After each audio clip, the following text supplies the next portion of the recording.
Hey guys, welcome to class 4 in learning Photoshop. Today we're going to be doing something super fun. We're going to be cutting things out and putting them on other photos or designs, and we had a ton of fun doing this in the class, doing it live, and so I think you're going to really enjoy this, and it's really simple too.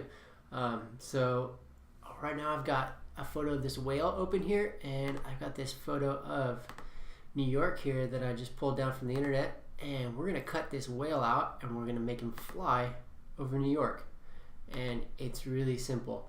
The tool we're going to be using here is on the toolbar, and it is called the quick selection tool, which you can press W to get to. You might the W might also select the magic wand tool, so just make sure that the quick selection tool is selected, and then you can see you get a brush with a little crosshair in the middle, and this brush is a little small, and you can adjust the brush size using your brackets. So right bracket makes it a little bigger and left bracket makes it smaller, so that's probably good. And all you have to do is start dragging, click down and drag over the shape, and it will automatically figure out where the sides are. And so this is a pretty easy shape to cut out because it's the edges of it are sharp. There's nothing too difficult behind it. There's just blue water and then the whale. But if you have something a little more complex, sometimes it'll have some trouble finding the lines, and you may have to go in and manually select things or deselect areas that are troublesome. And so now it's selected most of the whale, and I want to get still this fin down here, so I just keep clicking. I don't have to hold anything. It'll keep adding to the selection. If I click over here and drag around, it'll add to it as well. So step back a couple steps there, and now we're going to get this fin. Man, it's so easy. And to get the last bit of the tail, I'm going to drop down so that I don't want to bring the cursor outside of the actual shape. If I start to bring it out here, then it will start to grab both of them, and I want to make sure that the entire perimeter of the cursor stays within the object that I'm cutting out the entire time, and then I'll provide the best results. So I got a little close there, so yeah, bring it up here, all right, doing little passes, and the last little nub. All right, perfect.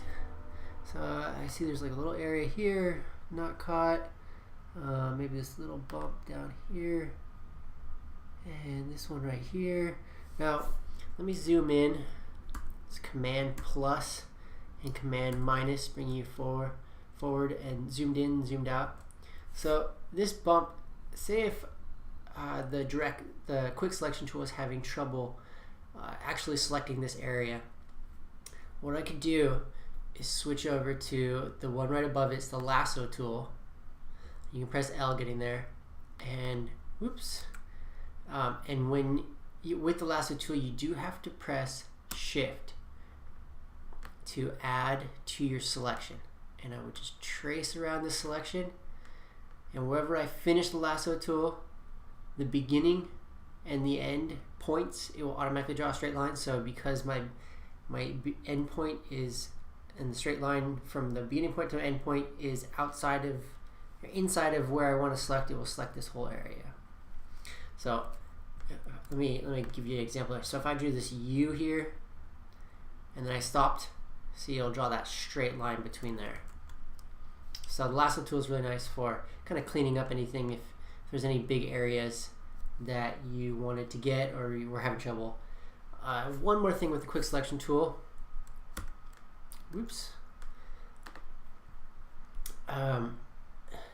If you happen to get area, for example, this water here, and you actually went over it, but you don't want to undo it, you want to keep going, you can hold down Alt and you'll see the plus sign inside of the cursor changes to a minus, and you just go over the blue.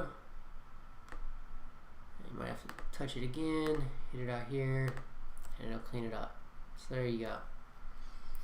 Alright, so I'm gonna see if I can clean up these lines, these areas a little bit more. The more time you spend here getting it nice, the cleaner the cutout will be. But for the most part, this is looking pretty good. You know, just cleaning up these bumps here. Holding the space bar and clicking and dragging, it will turn into pan mode for any tool that you're in. So just hold down the space bar. You'll get a little hand, click and drag. Oh, look at this bump.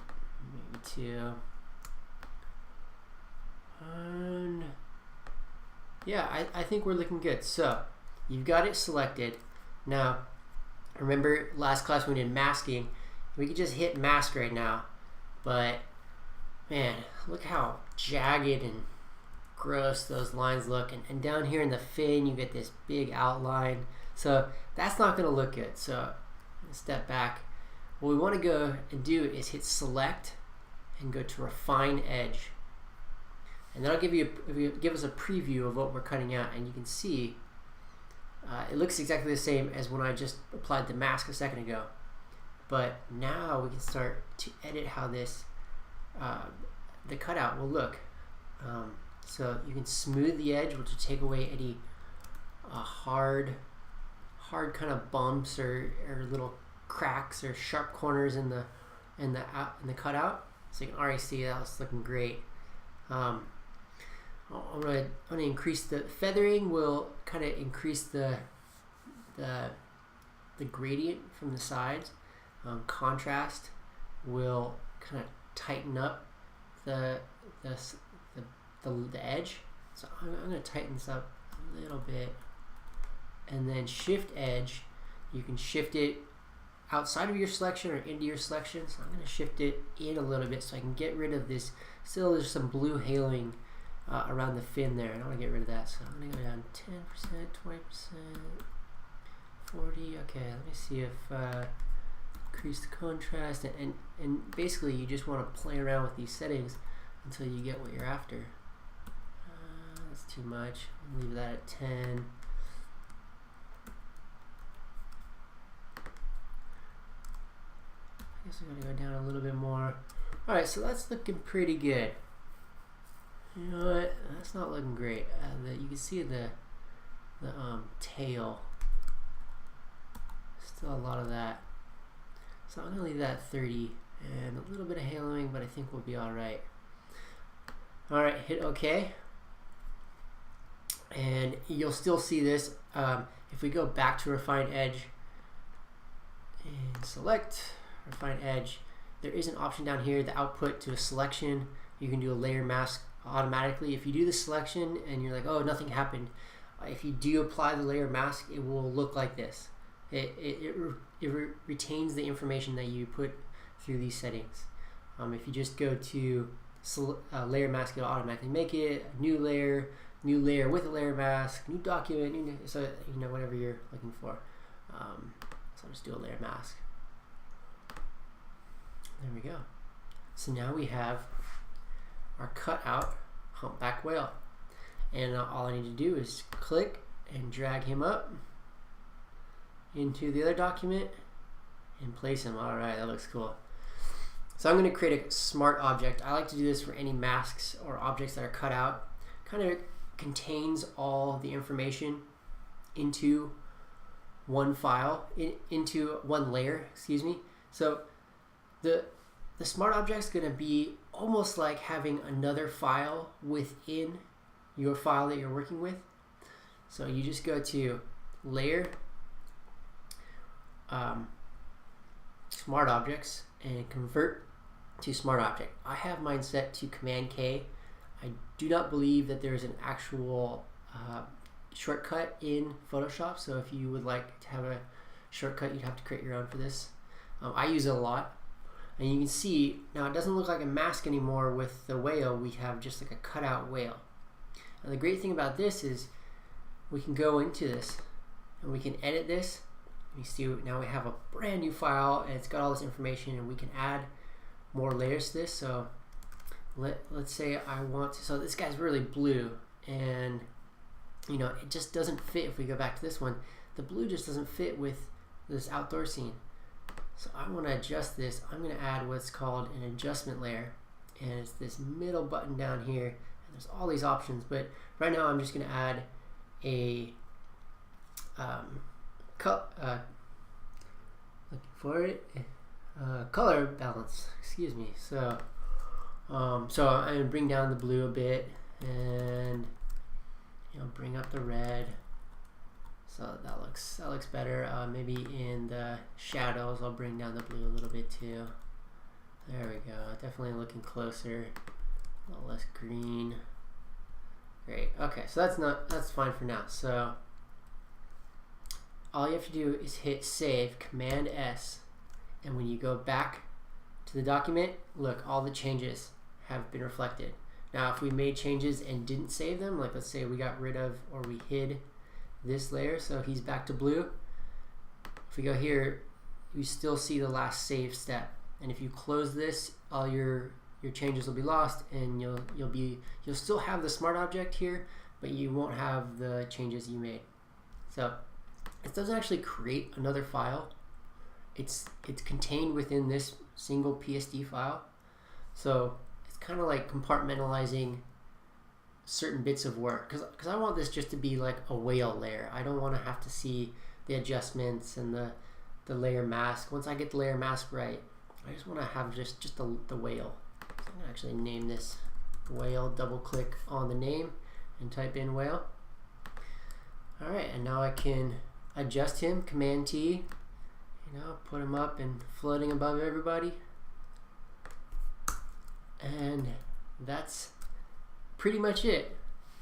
So really simple, using the quick selection tool, and just make sure you stay within the object you're trying to cut out, and then going to select refine edge, adjusting the edge until it looks crisp and smooth, and then just creating a smart object with your layer mask and your whole layer to kind of compartmentalize. And layer masks are great. You can do that with all sorts of stuff. It doesn't have to be something you cut out. Like for example, if you build an icon out of multiple vector shapes and you want them all to stay as one, you could create a smart object. You could also use it for any sorts of things. If you've made a certain part that you're going to repeat or that you want to reuse, there's another great thing. So how I was showing you earlier, that when you made edits in this smart object, they were reflected back in this file. Now if you duplicate this smart object, say we have two whales, they both still reference the one instance of that smart object. So if I go here and I take this adjustment layer off and I save it, they're both gonna change. So if you have something you want to repeat a lot, even if it's just one layer, you could create a smart object out of it and then repeat it a bunch, and then go into that smart object and make adjustments, and all of them will reflect that change. So that's a cool little trick that you can use.